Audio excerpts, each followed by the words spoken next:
Assalamualaikum warahmatullahi wabarakatuh. A'udzu billahi minasyaitonir rajim. Bismillahirrahmanirrahim. Alhamdulillahirabbil alamin. Allahumma shalli wa sallim ala sayyidina Muhammadin wa ala alihi wa ashabihi ajma'in, amma ba'du. Allahumma inna nas'aluka 'ilman nafi'a wa rizqan thayyiban wa 'amalan mutaqabbala. Rabbi shrah li sadri wa yassir li amri wahlul 'uqdatan min lisani yafqahu qawli, amin ya rabbal alamin. Hadratal mukarramin yang kami hormati, Bapak Ibu sekalian, jamaah Masjid Raya Asy-Syifa. Mudah-mudahan di siang hari ini kita semua senantiasa diberikan perlindungan oleh Allah, ketetapan iman Islam sampai akhir hayat kita, sehat walafiat, panjang umur, istiqomah dalam ibadah, dijauhkan dan diselamatkan dari segala macam bala, bahaya, penyakit dan musibah, amin ya rabbal alamin. Alhamdulillah, dengan izin Allah Subhanahu wa taala kita telah memasuki bulan Sya'ban, ya. Yang mana bulan Sya'ban ini tidak termasuk bulan-bulan mulia.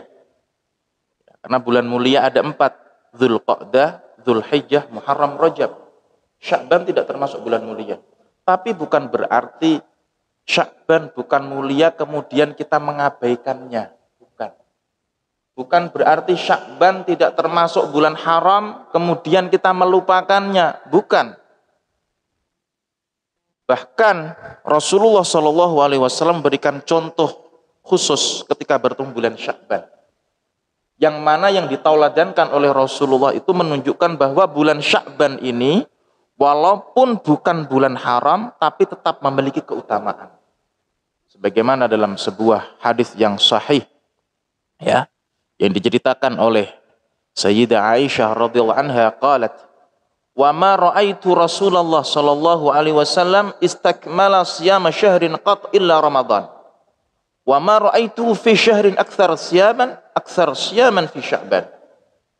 Diceritakan oleh Sayyidah Aisyah bahwa beliau melihat Rasulullah SAW semasa hidupnya. Rasulullah itu tidak pernah semasa hidupnya berpuasa 1 bulan full, melainkan puasa 1 bulan itu berada di bulan suci Ramadan. Dan beliau melanjutkan lagi, bulan yang paling banyak Rasulullah menjalankan ibadah puasa sunnah, yang paling banyak Rasulullah melakukan ibadah puasa sunnah, itu dilakukan oleh Rasulullah di bulan Sya'ban. Masya Allah. Jadi dibandingkan bulan-bulan yang lain, ya, Rasulullah melakukan ibadah puasa yang paling banyak itu di bulan Sya'ban. Ini menunjukkan bahwa apa? Bukan berarti bulan Sya'ban ini bukan bulan mulia, bukan berarti gak punya keutamaan. Ada keutamaan di bulan Sya'ban ini. Oleh karena itu disimpulkan oleh para ulama, minimal ada 2 yang dicontohkan oleh Rasulullah kenapa beliau gigih beribadah di bulan Sya'ban. Ya. Yang pertama, karena bulan Sya'ban ini mendekati bulan Ramadan. Jatuh di antara bulan-bulan yang diistimewakan oleh Allah Subhanahu wa taala. Walaupun dia tidak termasuk bulan mulia. Karena dia berdekatan dengan bulan yang mulia, bulan Rajab. Jatuh setelah Rajab. Rajab bulan mulia. Jatuh sebelum Ramadan. Ramadan bulan yang penuh keberkahan. Bulan yang istimewa. Karena dia diapit oleh 2 bulan yang istimewa ini. Oleh karena itu para ulama menyimpulkan, maka bulan Sya'ban memiliki keutamaan tersendiri. Nah, keutamaan itu sebagaimana keutamaan yang dimiliki oleh sholat-sholat sunnah rawatib yang mengiringi sholat-sholat fardu. Kita setiap hari dengan pertolongan Allah sholat fardu, zuhur, asar, sholat 5 waktu. Di situ ada sholat sunnah qabliyah, ada sholat sunnah ba'diyah. Begitulah posisinya bulan Sya'ban. Bulan Ramadan puasa wajib, puasa fardu. Kemudian ada bulan Sya'ban sebelum Ramadan. Puasa yang kita lakukan di bulan Sya'ban ini sebagaimana sholat-sholat sunnah yang mengiringi sholat-sholat fardu. Tujuannya apa? Untuk menyempurnakan kesempurnaan pahala kita di sisi Allah Subhanahu wa ta'ala. Siapa yang menjamin ibadah puasa kita pahalanya sempurna di sisi Allah? Siapa yang menjamin sholat fardu kita pahalanya sempurna di sisi Allah? Nah, untuk menuju kesempurnaan pahala itu, kita dianjurkan disunahkan sholat sunnah rawatib. Supaya fardu puasa Ramadan kita pahalanya sempurna, kita pun disunahkan puasa sebelum Ramadan dan puasa setelah Ramadan, yaitu di bulan Syawal. Itu yang pertama yang disebutkan oleh para ulama. Yang kedua, keutamaan bulan Sya'ban. Bulan Sya'ban ini bulan yang banyak dilupakan oleh banyak manusia. Karena kebanyakan manusia itu terfokus ibadah hanya di bulan-bulan mulia saja, hanya di bulan Rajab, di bulan Ramadan. Bulan Sya'ban mereka lalai lagi. Oleh karena itu Rasulullah di sini menegaskan dalam sebuah riwayat, yughfalu anhu baina Rajab wa Ramadan. Bulan Sya'ban itu bulan yang banyak dilupakan manusia. Karena banyak manusia itu terfokus hanya di 2 bulan. Bulan Rajab dan Ramadan. Padahal seandainya kita juga berfokus dengan bulan Sya'ban, maka juga akan mendapatkan keutamaan di sisi Allah Subhanahu wa taala dalam beribadah. Masyaallah muslimin, Bapak Ibu yang dimuliakan Allah Subhanahu wa taala. Dan di sini para ulama menambahkan kesimpulan kembali. Kalau kita menemukan waktu yang dimana waktu itu kok banyak manusia lupa, sedangkan kita beribadah sendirian, ya, banyak manusia di luar sana lalai, lupa, semangat ibadahnya merosot, karena mungkin belum paham tentang keutamaan. Kemudian kita bersemangat sendirian dalam beribadah kepada Allah Subhanahu wa taala, maka semangat yang sendiri inilah ini akan memiliki keistimewaan tersendiri, akan memiliki keutamaan tersendiri di hadapan Allah Subhanahu wa taala. Yang pertama apa? Para ulama menjelaskan sebuah ketaatan yang dilakukan di sebuah waktu, yang waktu itu banyak dilupakan oleh banyak manusia, maka ibadah yang kita lakukan sendiri itu cenderung akan kita lakukan secara rahasia, akan kita lakukan secara tersembunyi. Dan ibadah yang tersembunyi itu pahalanya lebih sempurna di sisi Allah Subhanahu wa taala. Dan ini banyak dilakukan oleh para sahabat, oleh para ulama. Dulu salah satu sahabat yang bernama Ibnu Mas'ud radhiyallahu anhu, beliau itu sering melakukan puasa-puasa sunnah. Ketika melakukan puasa sunnah itu mengajak sahabat-sahabat yang lain, para sahabat, ayo ikut puasa sunnah dengan saya. Itu sahabat Ibnu Mas'ud.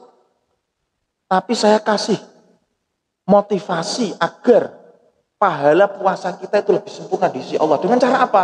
Kita sembunyikan amalan kita. Jangan kita perlihatkan. Dengan cara bagaimana? Sahabat Ibnu Mas'ud mengajak sahabat yang lain supaya rambutnya itu dibasahi, dikasih minyak.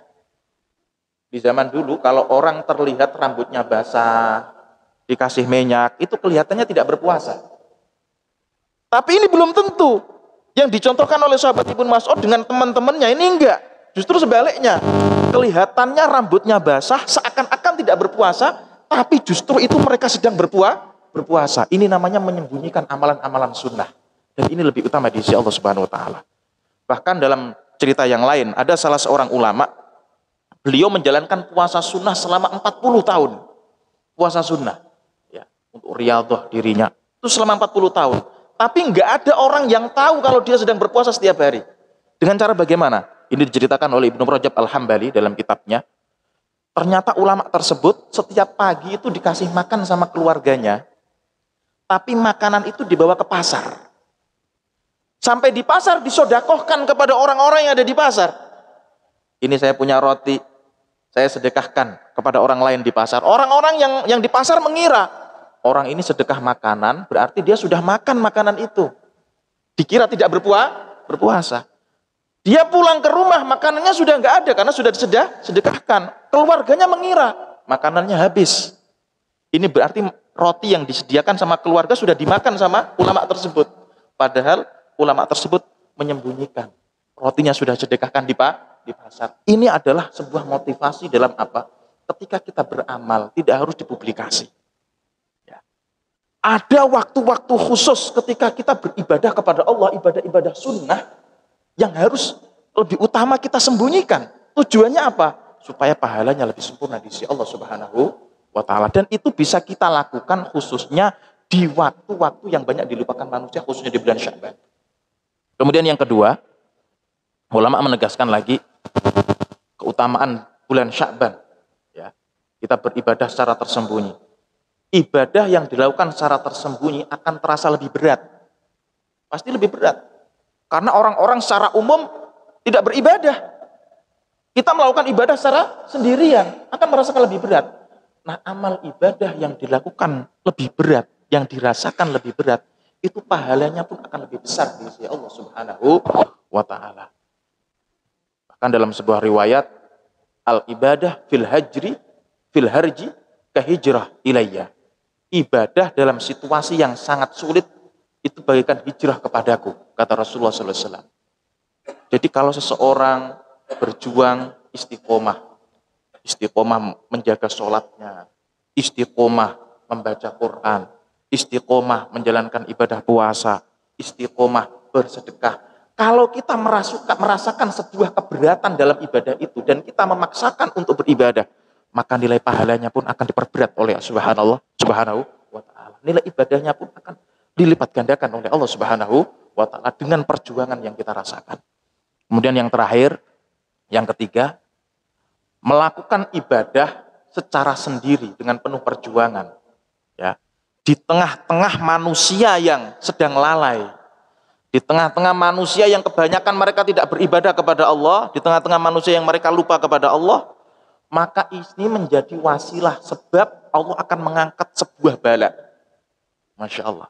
Jadi seandainya Allah Subhanahu wa Ta'ala akan mentakdirkan bala itu akan diturunkan dalam sebuah negeri, sebuah wilayah, karena penduduk di situ kebanyakan mayoritasnya lalai kepada Allah, tapi ada satu orang yang beribadah kepada Allah. Ada satu orang yang menjadi kekasih Allah. Ada satu orang yang istiqomah taat kepada Allah Subhanahu wa Ta'ala, maka karena wasilah satu orang ini, bala tidak jadi diturunkan oleh Allah Subhanahu wa Ta'ala. Bala akan ditahan oleh Allah Subhanahu wa Ta'ala. Dan ini difirmankan oleh Allah dalam Al-Qur'an secara langsung, walau la daf'ullahi nasa ba'dahum bi ba'dil lafasadatil ard walakin Allahu fadlin 'alal 'alamin. Kalaulah Allah Subhanahu wa Ta'ala itu tidak menolak bala disebabkan ada golongan yang lain, maka bumi ini sudah rusak. Walakin Allahu fadlin 'alal 'alamin. Tapi Allah Subhanahu wa Ta'ala memiliki karunia kepada seluruh alam. Para ulama di sini menjelaskan bahwa apa? Allah Subhanahu wa Ta'ala sebenarnya akan memberikan bala ujian kepada sekelompok manusia. Tapi di dalam kelompok itu ada orang-orang khusus yang memiliki kedekatan kepada Allah. Ada orang-orang khusus yang istiqomah taat kepada Allah. Karena orang-orang yang taat inilah orang-orang yang senantiasa beristighfar, orang-orang yang senantiasa bertobat. Walaupun jumlahnya sedikit, maka ini akan bisa menolak bahaya, akan bisa menolak bencana, akan bisa menolak musibah yang harusnya diturunkan oleh Allah Subhanahu wa Ta'ala. Inilah sebuah keutamaan di bulan Sya'ban yang mungkin ini tidak termasuk bulan yang mulia, tapi bulan Sya'ban tetap memiliki keutamaan. Ya, karena ibadah di dalam bulan yang banyak manusia itu lupa, maka Allah Subhanahu wa Ta'ala akan siapkan pahala yang lebih utama karena perjuangan istiqomah dalam ketaatan kepada Allah Subhanahu wa Ta'ala. Mungkin itu kami sampaikan di siang hari ini. Mudah-mudahan bermanfaat. Kita tutup majelis kita. Subhanakallahumma bihamdika asyhadu an la ilaha illa anta astaghfiruka wa atubu ilaik. Wabillahi taufiq wal hidayah. Wassalamualaikum warahmatullahi wabarakatuh.